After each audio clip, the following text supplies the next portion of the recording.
تو آخری حدیث چل رہی تھی نا، درمیان میں کچھ ہو گیا، کہہ رہے کہ وہ خود من صحت کلمہ رازق، صحت کے زمانے میں کیا کر لو، کچھ اپنے لیے بنا لو، ومن حیات موتک، اور کیا کرنا، زندگی میں موت کے لیے کام کرنا، بعد کی جو زندگی آخرت کے لیے تیاری کرنا۔ رواہ البخاری۔ آگے کچھ آپ کو سمجھانا چاہتے ہیں۔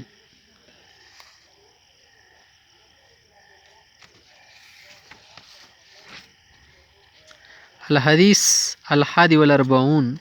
41 نمبر حدیث بھی ہے اس میں، عن ابی محمد عبداللہ بن عمرو بن العاص رضی اللہ عنہما قال قول رسول اللہ صلی اللہ علیہ وسلم، عبداللہ بن عمر سے کی روایت ہے، آپ علیہ السلام نے فرمایا، لا یؤمن احدکم حتی یکون ہواہ تبعا لما جئت به، تم میں سے آدمی کوئی بھی تم میں سے اس وقت تک کامل نہیں بن سکتا جب تک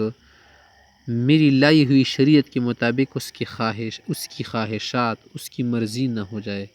یعنی اپنی ہر چیز کو کیا کرے، میری شریعت کے مطابق کر دے، اپنے دل کی نہ مانے، بلکہ من چاہے زندگی نہ گزارے، بلکہ خدا چاہے، اللہ چاہے زندگی گزارے۔ حدیث حسن صحیح روینہ فی کتاب الحج باسناد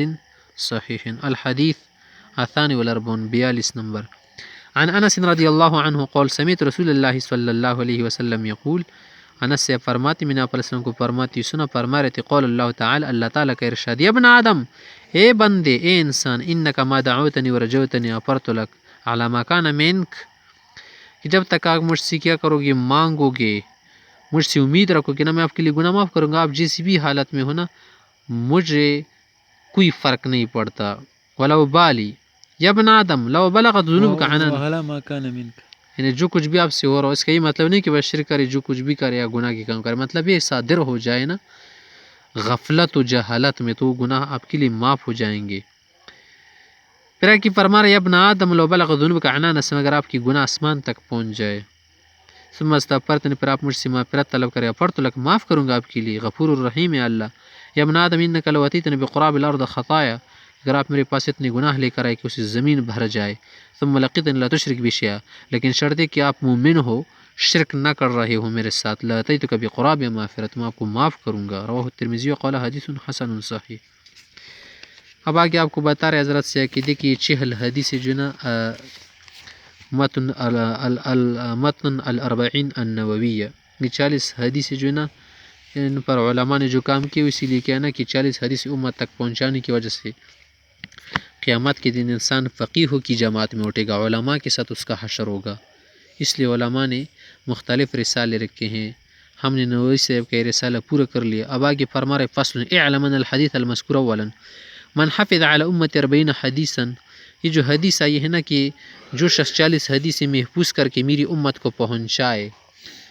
تو من الحفظ ہاں ہونا حفظ کا کیا معنی، من حفظ علی امت ینقل المسلمین،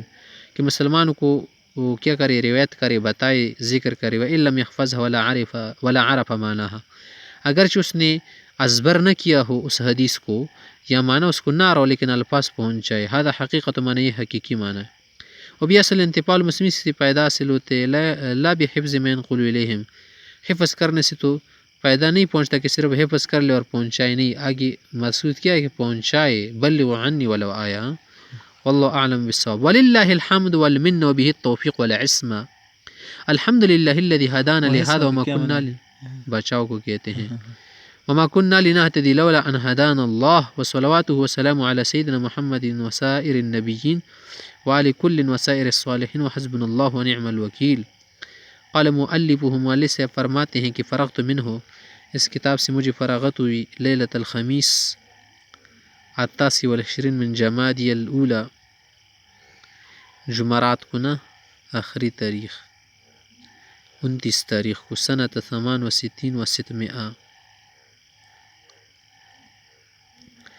600، 668 ہجری کو۔ اللہم وفقنا لما تحب وترضى من القول والعمل۔